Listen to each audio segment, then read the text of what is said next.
Good day, everybody. I would like to welcome you all to the Recovery Curriculum Virtual Summit.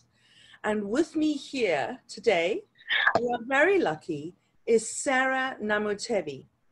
Now, Sara is the head teacher. We call them head teachers here in the United Kingdom.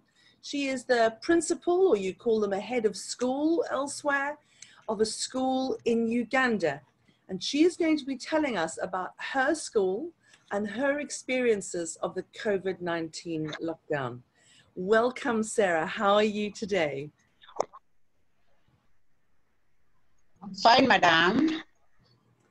Sara, I'm glad to. lovely to have you here. I wanted to ask you something. You are coming in today from Uganda, and the best time for you to be able to use the internet was 4 a.m. in the morning. Can you tell me why?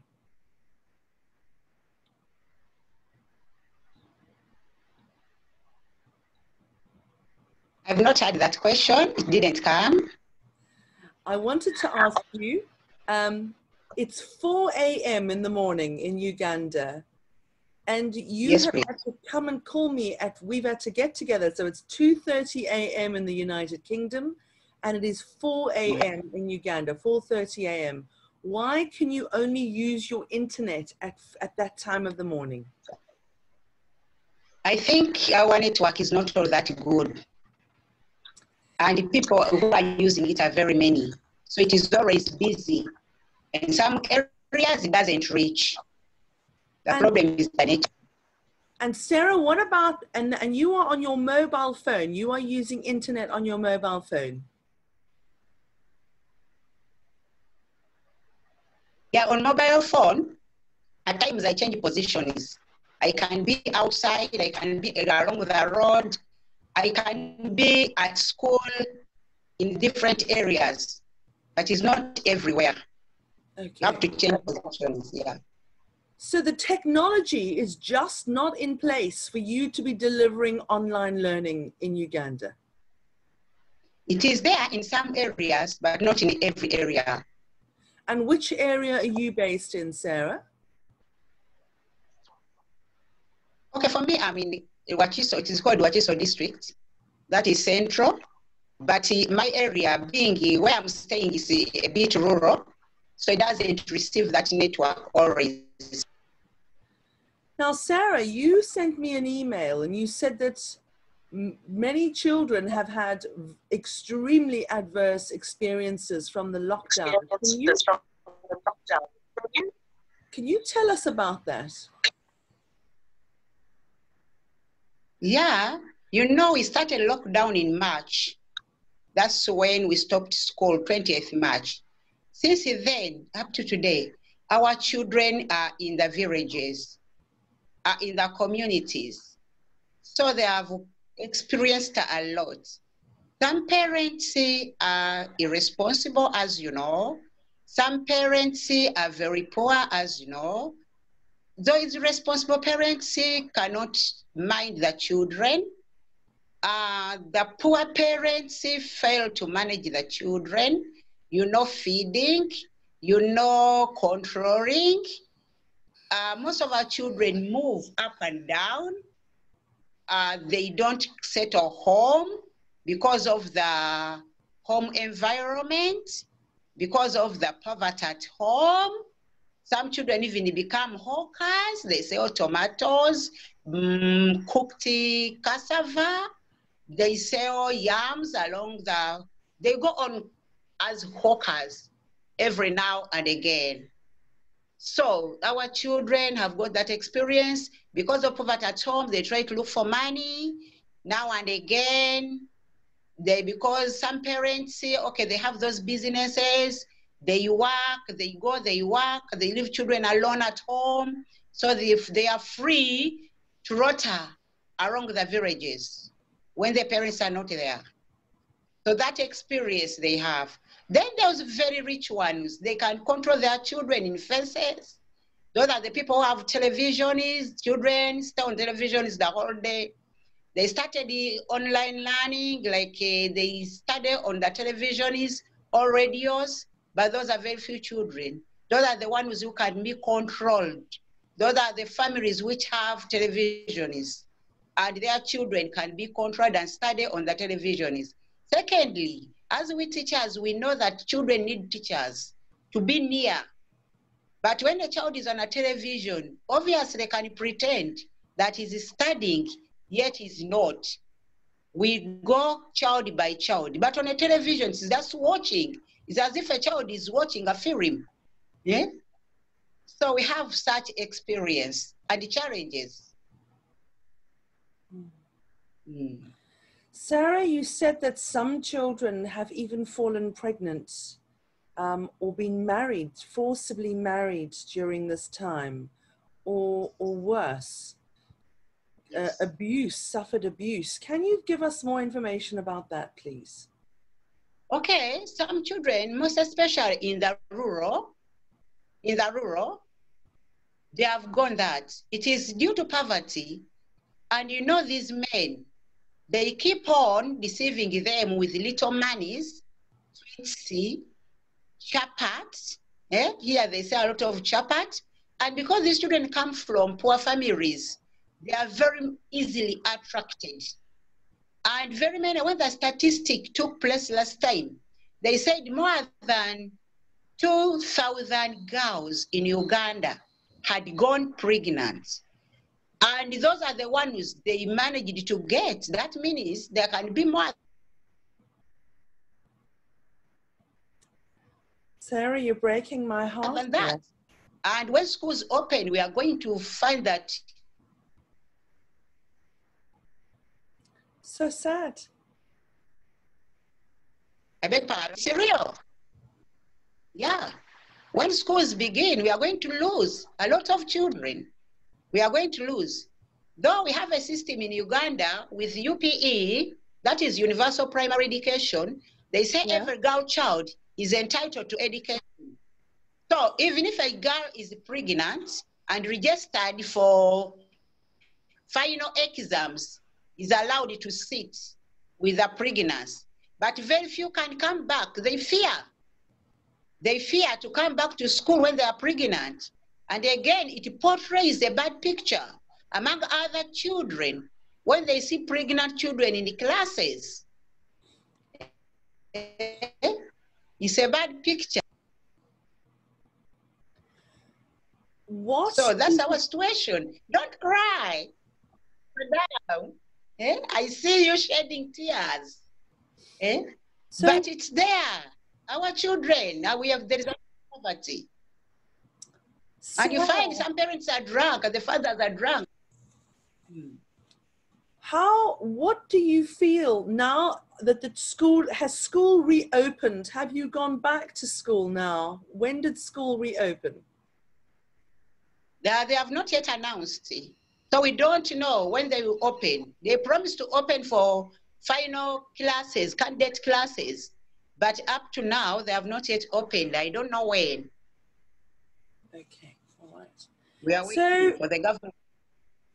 So now in your country, Uganda is struggling with a lot of the effects of climate change as well, global warming, global heating. There's crops that are failing. There's very little money. There's issues with storms. You have cyclones. Am I right? Yeah, global warming. Yeah. Climate change. You know, there's a lot of tree cutting, deforestation. That one was the main cause of swamp declaration. So that one was the main cause. In Uganda, people have constructed 2 swamps. Then there is the development also.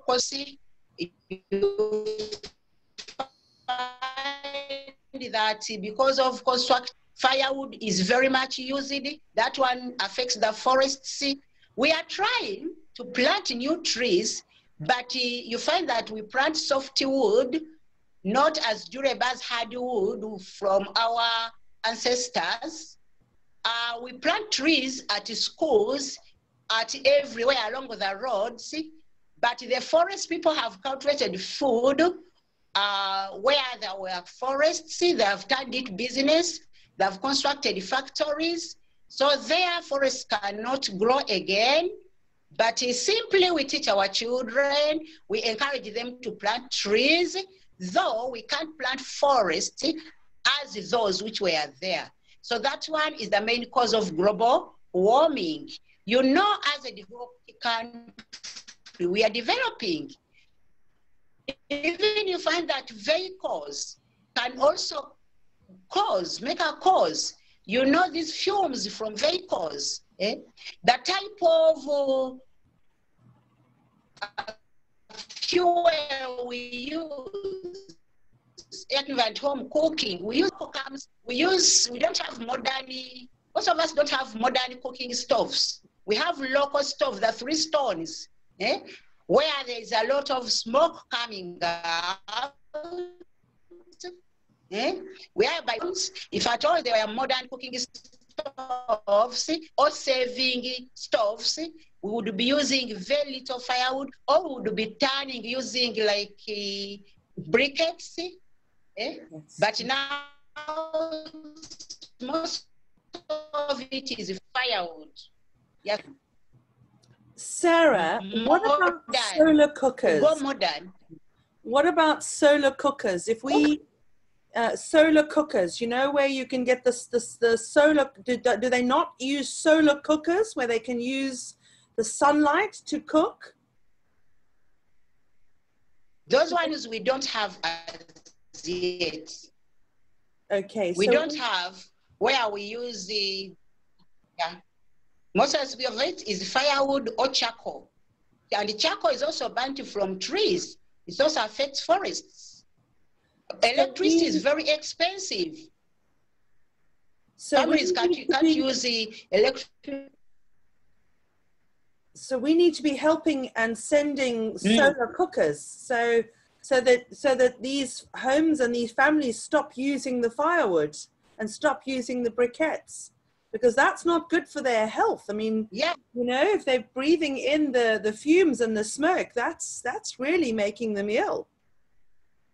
It's true. Even the one you are speaking to cannot manage smoke. I'm allergic to that. So I always use charcoal to cook, but others, most 90% is using firewood in Uganda. But if we go to those sunlight cookers, it can help us a lot. And where do you get the firewood? Where do they get it from? Do you buy it from the road? Do you go and collect it? How do you get it? Okay, the firewood, you know, there are some people who cut forests, as I said, and then they sell. So people buy. Those deep in the villages, they collect from those little forests which are there, from those trees. We have like jackfruit trees, they cut those. The avocado trees, they cut and they dry. We have eucalyptus and coffee tree. They just collect firewood like that. What is the answer, Sarah? Is the answer education? No, the answer is not. Okay, we are also lacking that knowledge. Number 2, we are lacking skills. We are lacking funds. Because if everybody was rich, would be using electricity. Electricity is there in Uganda. Those some villages don't have it. But where it is, again, people cannot use it because they don't have money to pay. It is very expensive. Cookers can be used in homes, but people cannot manage paying electricity. That's why they turn to firewood, which is cheaper, which is at times free if they go to the forest. By the way, that's one way of our children getting pregnant. When they go to collect firewood, they meet boys there, the forest. You can't tell what happens there. They go to collect water. You can't tell what happens there. So you're saying to me that the girls from the swamps. So the girls are going to collect the firewood and collect the water, and are they being sexually abused? Are they being raped? Yeah, the majority. They get problems from there. The majority.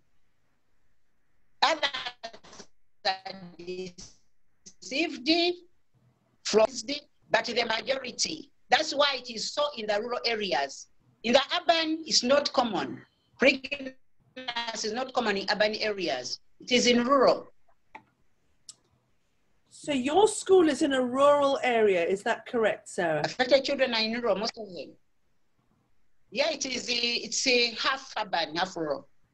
And Yeah, how many children in your school? Of camp. How many children in your school, Sarah? My school has in primary, then I had on ECD 55, making 477. 477 children in your school. Yes. So if every one of those children could make a solar cooker out of a cardboard box, using used crisp wrappers, they could make a solar cooker that helps them to cook. We need to show you how to do that. We need to send you the step 1, step 2, step 3. So what is the best form of communication? Is it WhatsApp? Is it internet? What is the best way to communicate? Email? Okay, email and WhatsApp are both can be the good ways. We can learn. We are lacking technology. We don't have skill. Hearing it for the first time, by the way. That's cooker. So I'm going to send you via WhatsApp. I'm going to send you a little video, and I'm going to send you a step-by-step document how to make a solar cooker out of a used cardboard box and some used silver, the inside of the crisp packets. And the children can put those in and build those, and they can use those to cook with. They can put that outside in the sun, and it doesn't even need a lot of sun. You can even cook with it when it's overcast, and you can put the pot inside, and you can cook your food with. My own daughter has built one, and she's used one to show me how she can make a pot of rice, how it cooks during the day from the heat of the sun. So we need solar cookers out to your villages.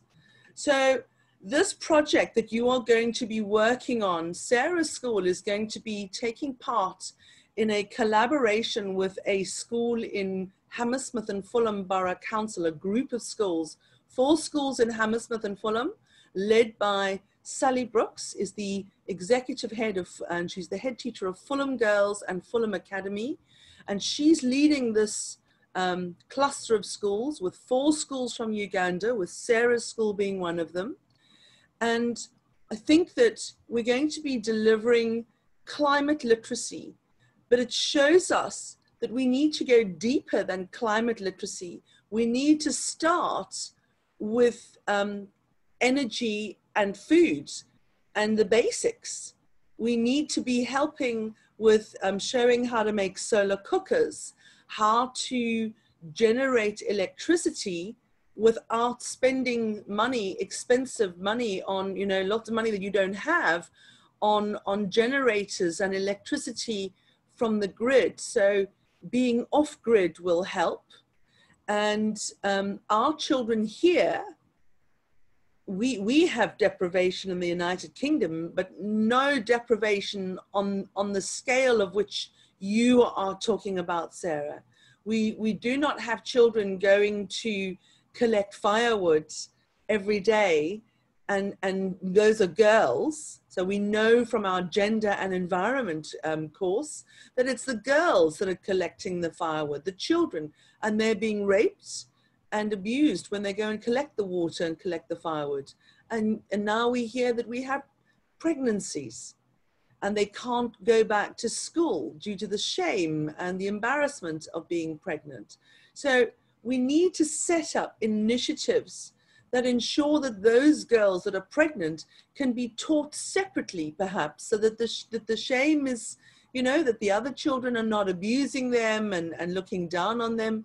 You know, so they're getting it from two sides. They're being raped, collecting the firewood, and then they're being abused by the community because they've fallen pregnant through no fault of their own. I am absolutely mortified. I am, it's your email, when your email came through, Sara, and you told me that the results of your COVID lockdown experience were that children were falling pregnant, children were being forced into marriage, children were being sexually abused and sold. I had to read that email 10 times to take it in. And it was so shocking. That is why I said to you, I need to speak to you to find out what can we do? What can we do as a global community? How can we repair this? Because we need to start from the bottom up, not from the top down, the bottom up. For these individuals, these families that are splintered and struggling, and they are suffering from the effects of breathing in fumes that are definitely going to shorten their lifespans. Their health cannot be good, their lungs cannot be good. This is secondhand smoke, briquettes and firewood, so we're burning down trees and forests. And what happens when the forests are gone? Actually, that one we can't tell. It's only God who knows when forests are gone. But we are trying to plant trees. No, this is softwood now, which is planted. Actually, I don't know, because our government has failed to reduce the charges from electricity, whereby everybody, at least majority, would be able to use electricity. People are poor. We don't have that money. It's very expensive. We don't know what is going to happen in the future, because within 20 years' time, there will not be those forests where they can collect firewood. Sara, what about today forests are... Sorry, what about solar panels? Is that too expensive? Solar power? Solar power, if we learn it, if we learn that one, obviously it will not be expensive. I think people will be able to do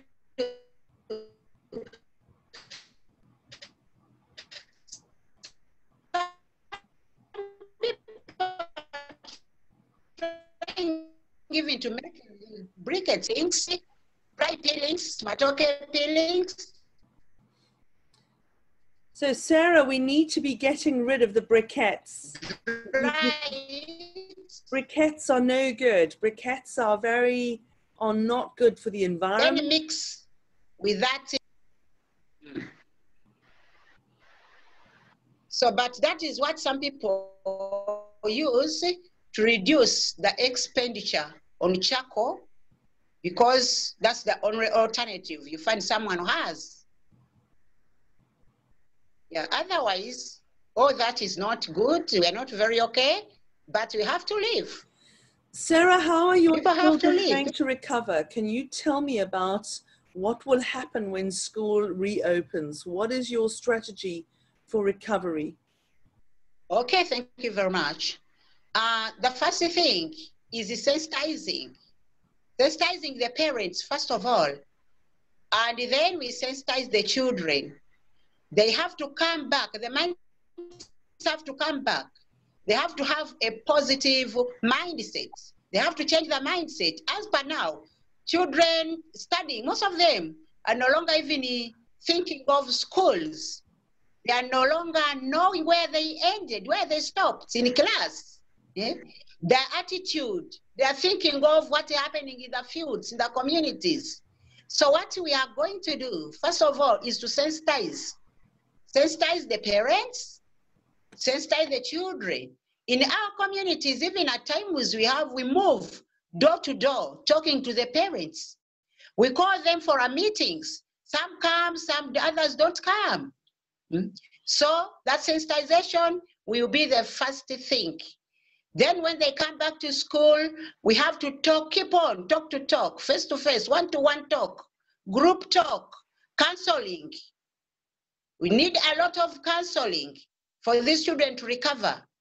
Number two, when they recover, when they start recovering, again, we need to talk to them a lot because there is a need to, there's a lot of change. Starting with the mask, that is something very new. They have not been used to that, but masks are going to stay, as we know. Then that spacing, keep a distance, because these days, because of this COVID-19, you don't want to be near to each other. In the classes, we have been sitting in groups, and children have been sharing a desk, at least among 3 children, a desk, 3 children. But this is where you need individual child on a desk, or at least 2 children on a desk. They have to get used to that. They have to, there's a lot of sharing, you know, young children. You give a child something to eat, has to share that one, you know, So we have to also sensitize them, stop sharing bottles, like drinks. Someone brings a drink at juice from home, another one doesn't bring or has also brought, but they want that exchange, that friendship, young children, you know. So we need to talk to them, all that, because they are going to face a lot of new things, and will be day-to-day sensitization, day-to-day counseling. Yeah, counsel individually, counsel assembly, counsel classes. This one is every teacher must counsel, every parent must keep on counseling, must keep on sensitizing. So community, we have to talk to the community, people around the school, neighbors, everywhere. Everybody must be in for this. Then the curriculum, as we are teaching, we have to go where we started. Because after a period from March up to today, nobody can deceive me that these children are still remembering. They can't. There's a lot of revision which is needed when we go to classes. And in our curriculum, COVID-19 is going to be part of it. COVID-19 is part of our curriculum now. It has to be mixed within. You prepare a lesson, that lesson has to have it. As within our lesson is also we have for special needs. So COVID-19 is going to be as if it's a special need now. It's becoming, it's a vulnerable as per now. Sara, what about, did you know, we gave away Hammersmith and Fulham. I asked Jan Parnell, the Director of Children and Education, to give every school in the world the emotional recovery training, which was online, and the bereavement training that they created for their head teachers. Were you able to access that?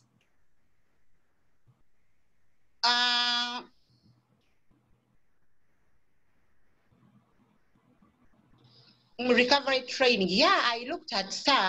Yeah, I accessed some of it. And did that help you at all? It did. It brings that to positivity, making someone positive.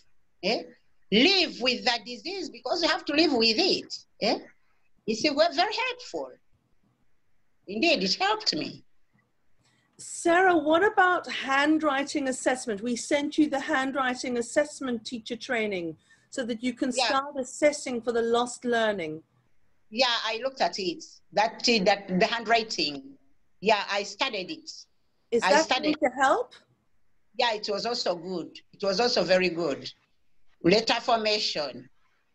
So what do you feel is going to, when these children come back, what are the biggest needs going to be academically? You are going to need to assess for the lost learning and figure out what you've missed, or do you just go back in time to where they were and start again? No, what we had studied has to come in like a review. Like a review. We have to make a review to make them wake up. You know, we teach from known to unknown. So I have to make a review to wake them up. Yeah, we started with that and then we continue from known to unknown. From known to unknown. Yeah. My goodness, Sarah. I don't know how you find where do you find the strength to get through this? The strength to go through that? Yes, the strength. Where do you find the strength? The emotional resilience. We are teachers.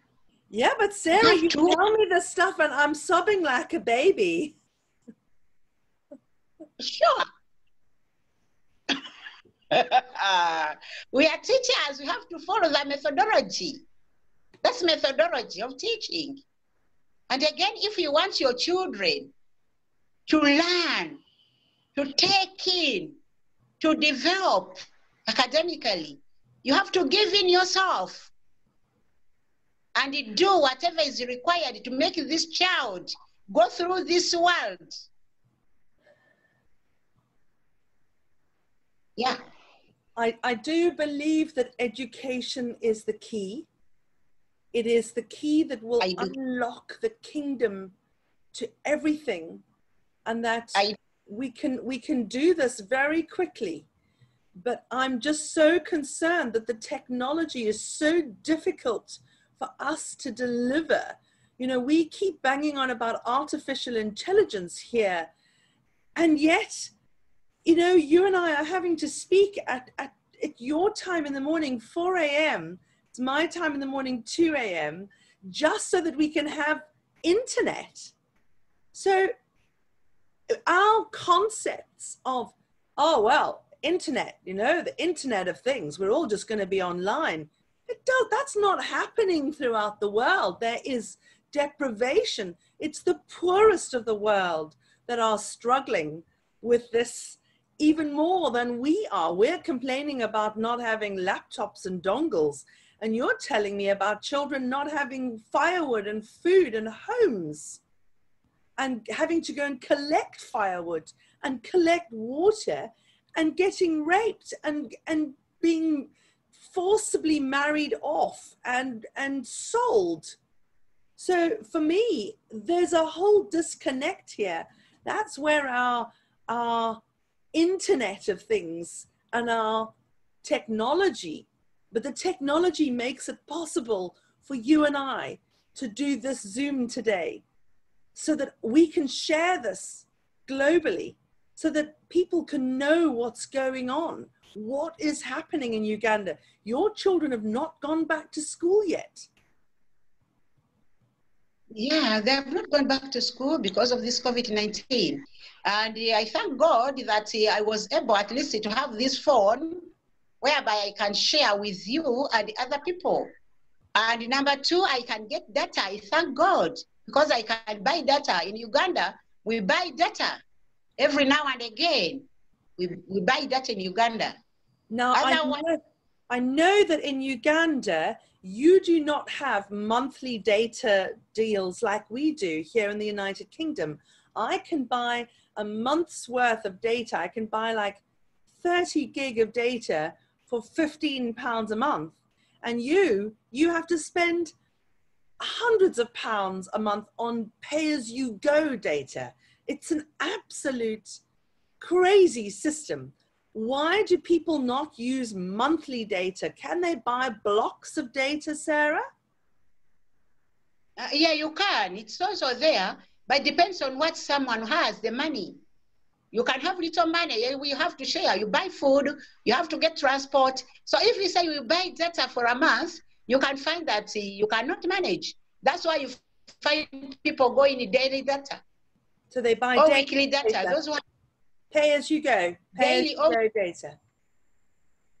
yeah. And Some who people are buy the monthly. Sarah, who are the data providers in Uganda? Who are the big mobile phone companies in Uganda? Okay, we are using like MTN, Airtel. Those are the biggest. Those are the most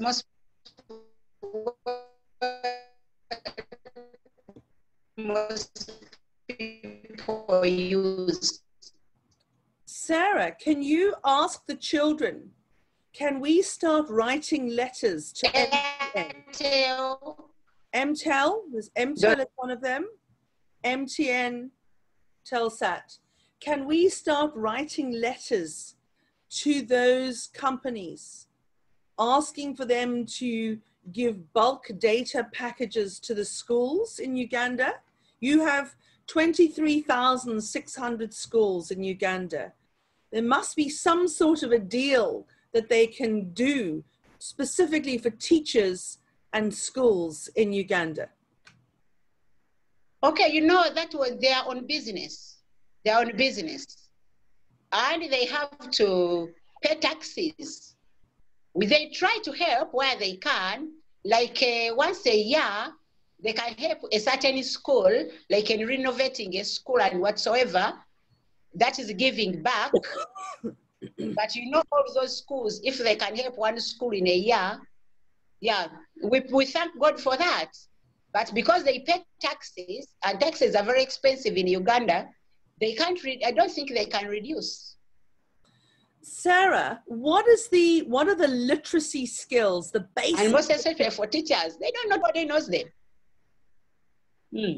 What are the literacy skills like with the children? What is the basic literacy? Writing, reading, phonics. Do you use phonics? What do you use when you're teaching children to read and write? Well, we use phonics. You use phonics? Yes, please. And do you work with textbooks? Is it mostly textbooks? What is the method? What do you sit in the classrooms? We have textbooks. You don't have interactive whiteboards? Well, whiteboards, they are also there in some schools, not everywhere. Those who are able to buy them, they have them. Those who are not able, they use the methods they can. You know, we say, do what you can with what you have where you are. Do what you can with what you have where you are. Yes, please. What is your biggest need now, right now, Sarah? What, if I could wave a magic wand, what is the one thing that you would ask for right now? Okay, as we say, like, there's a lot. Biggest need when I compare my school, as I said, is in a rural, the parents are poor parents. There is a lot. Even the classroom blocks are not enough, but that's something very big. You know, my school is a church school.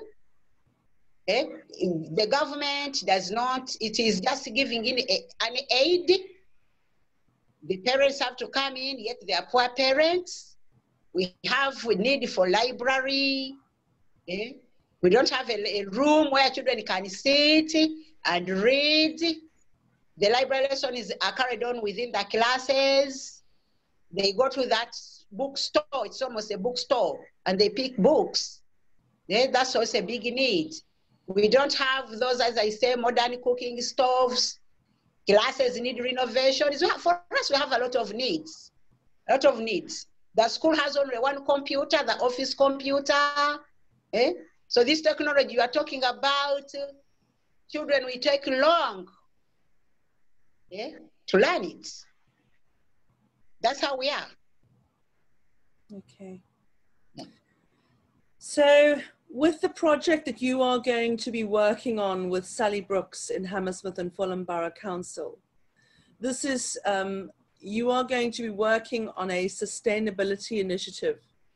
And I'm going to have a word with Sally and the teams, the schools that she's working with. It's Sally Brooks is one of the head teachers, and Tara Nombeg is also another one of the head teachers. And I think that we need to get those schools to work with you on the solar cookers project, and then another project for them to look at, to meet the children that are collecting firewood. We need the children that are collecting firewood to tell us, to tell our children what is happening in their daily lives. They need to keep a diary. We need to send them some books and pencils, and they need to write down their daily diary, what they do every day, so that we can learn from those children. Okay, that's good. That's good. Because would they be able to keep a daily diary, Sarah? Would those children, do they have the skills to be able to write every day? So they need a pencil and a sharpener and an eraser and a book, a book to write in. And they need to be able to write what they're doing. You know, this morning I went to collect firewood. Today I went there. Today I did this. This is my life at the moment. No learning because of no TV. No learning because of no radio. Yeah, every they can. Right, every day. Write what's happening in their lives every day, and share those diaries with our children here in the United Kingdom, so that our children can see what is happening to your children every day. Yeah, they can. Thank you very much. If you send us that, they can do all that. And thank you so much if you teach us those skills of making those sand stoves. We shall welcome them. And other projects as we go on for just development, environmental. Yes, yeah, absolutely. Yes. I think we need to start looking at how we can look at having wind power for your school. We need solar panels. We need more computers. We need books. We need libraries. So if anybody listening to this or watching this, put your books that you are throwing away, put them in boxes and send them to Sarah's school. Send them. Sarah, we're going to put the address for your school below this video and in this podcast, so that parents, teachers, anybody listening to this, if you have books that you want to throw away, put them in a box and post them to Sara for her library. Send this school all of your help, all of your love, all of your kindness. Volunteer wherever you are in the world. These children need our help. We need to be getting them data for their mobile phones. We need to be looking at generating free energy, maybe getting them solar-powered smart TVs so that they can be studying from those smart TVs. I don't know, your government is delivering lessons via TV? What's that about? Yeah, it does during this COVID-19. This is there. Yeah, they are delivering lessons, but you know that since most homes are very poor, very few children have access to them. So only the wealthy, only those that are wealthy have a TV, and the children can be working on with this TV. What about radios? What about wind-up radios, Sarah? Can we send wind-up radios? Again, those few families which have radios can access, but others don't have. Even money to buy batteries, or some homes don't have electricity that they can charge. But so to buy batteries, someone can fail, doesn't have money for food. So that means cannot buy a battery. There are wind-up radios, Sarah. There's wind-up radios that they can wind up and they can work. Wind-up torches, wind-up radios. We need to send items to Sara and the schools in Uganda where they don't need batteries, where they can wind those radios up. We need solar-powered smart TVs. We need solar panels for their school for electricity. We need to start looking at a solar cookers project, that we need to get solar cookers, proper solar cookers out to these communities en masse so that they stop, these children stop collecting firewood, stop being raped, stop falling pregnant in their childhoods, and stop their educations being thwarted. And we also need to now look at those girls that have been raped and have fallen pregnant, and we need to get them some form of an education for themselves so that they can recover emotionally, recover educationally and academically, and set up something for them so that they can move forward and be productive citizens, productive global citizens. The other thing that you mentioned, that you have SEN children, you have special education needs children. How many children in your school have these issues, have learning disabilities and autism and ADHD and dyspraxia and dyslexia? How many children, Sarah? They're about 50, 55. 55 children. Yeah, around there. And you don't have special education needs teachers that are specifically for to help those children one-to-one? Okay, all of us are trained for that. They're trained. We have like refresher courses. We have like refresher courses, and we learn to help with them. So we don't have those totally blind in my school, or totally deaf. We don't have them. We have those with eye problems, half deaf. Now we have the lame. They are there. Yeah. Those with autism, they are there. We have one at least. Yeah, like that.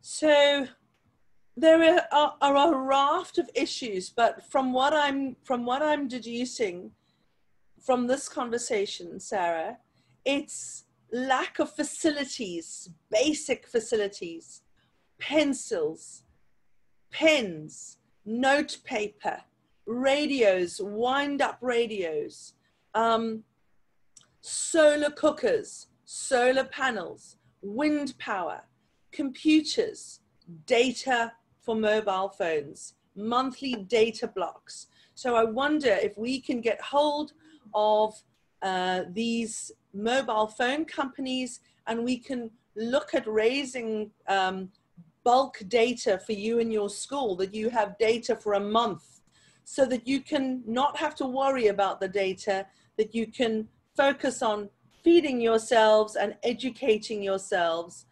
But you need books, you need handwriting exercise books, you need pencils, you need reading books, you need desks, you need chairs, you need disinfectant wipes, disinfectant spray. Yeah, even, yeah. Yes? But if feeding the children, some children move home without anything in their stomachs. As I told you, they come from poor families.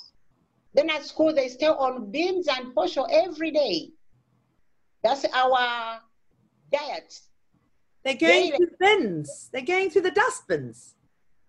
Ours, they don't. No, we sensitize them. They can't go to the dustbins. They can't.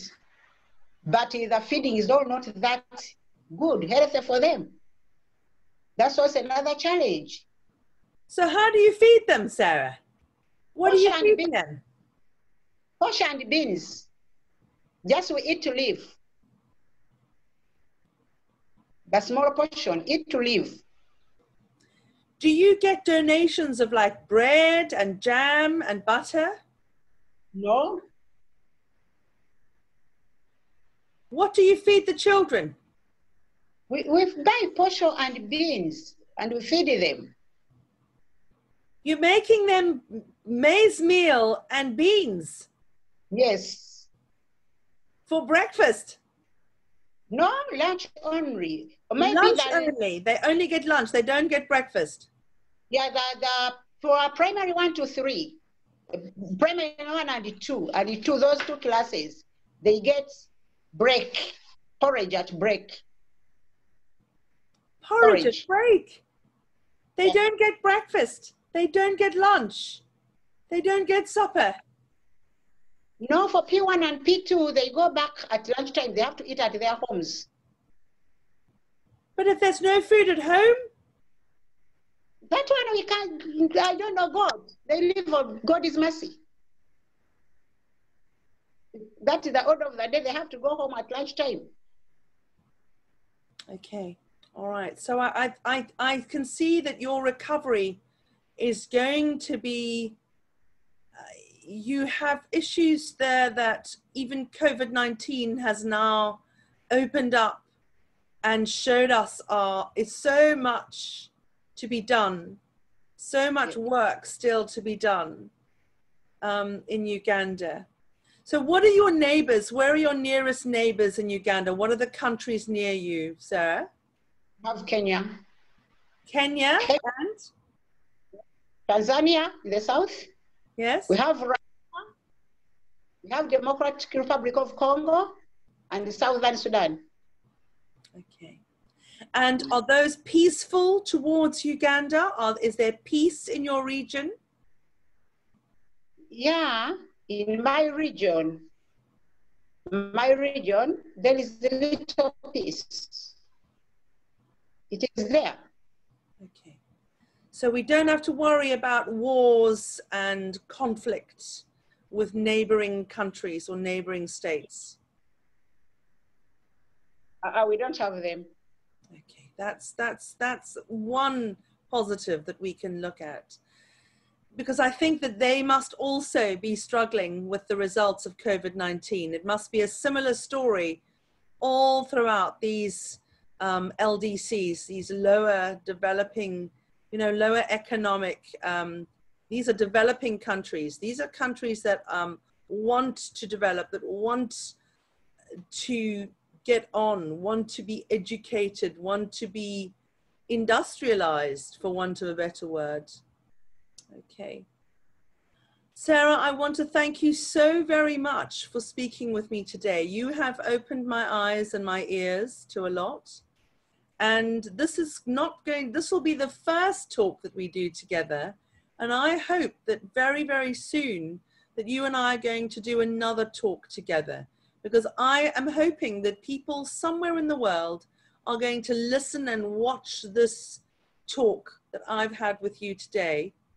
And I'm hoping that they will look at your address below, or I'll add the address into the podcast, and I'll add it onto the social media details, and so that people can send you some of the items that you need the most for your children to recover, not only the COVID-19 recovery, but for a future recovery, academic recovery, financial recovery, food recovery, social justice recovery. We certainly cannot have children cooking using briquettes and firewood and cutting down forests. We need to be sending social cookers, solar cookers. We need to give you the tools to make your own solar cookers, and we need to send solar cookers to Uganda. So anybody watching, anybody listening, please get in touch. We are support at Educcate Global, SUPPORT at Educcate Global, EDUCCATEGLOBAL.org. And we have 4 schools in Hammersmith and Fulham in the United Kingdom that are going to partner with 4 schools in Sara's region.